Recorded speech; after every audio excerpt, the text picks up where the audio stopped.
Hello guys, ito po yung niluto kong fish head curry. Ito po. So ngayon, naluto na po yan. Niluto ko muna itong mga gulay. Ginisa ko na po siya yan sa kaunting mantika. So lagyan natin itong gata.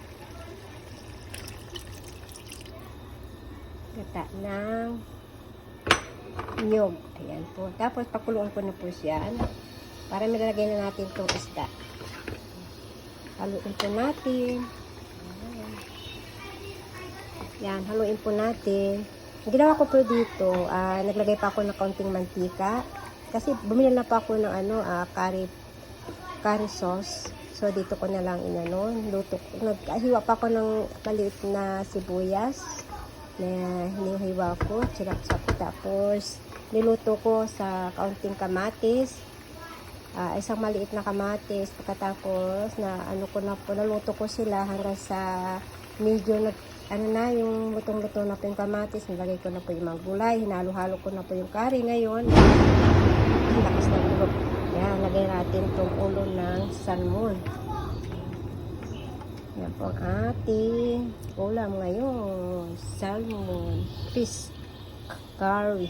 Yan, so ngayon palakasin na natin ang apoy. Medyo so ito po yung yung tinik ng salmon. So sayang, mas masarap kasi yan.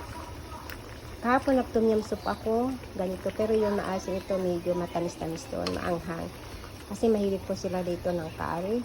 So yan, susunod magluto pa ako ng chicken curry. So ngayon tatakpan ko muna siya. Takpan na natin habang niluluto.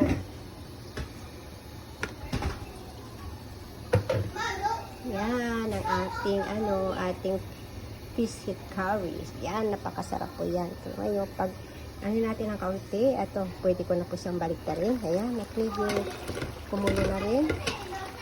So ngayon, masyadong maingay aking alagang. Ayan, tapos yan. Lagay ko na yan.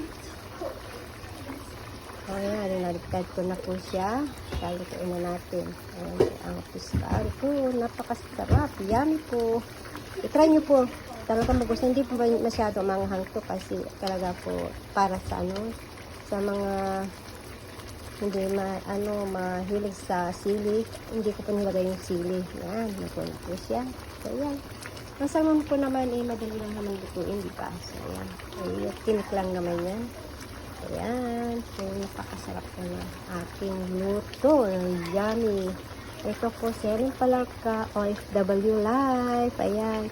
Pag po kayo, dalawin nyo po ang ating kusina. Parati po yung nakabukas para po makita ninyo yung mga gusto po ninyong matutunan sa pagluluto. I-PM lang po ako dahil sa ginawa kong sutanghon ay meron po na po nag-PM sa akin taga Germany. So yan, kung gusto po ninyong matuto o mag-PM lang po kayo sa akin at ko po kung paano pagluluto po yung gusto ninyo at mag-usap tayo sa Messenger. Free po yung wala pong bayad. Maraming salamat and God bless you all. Love you.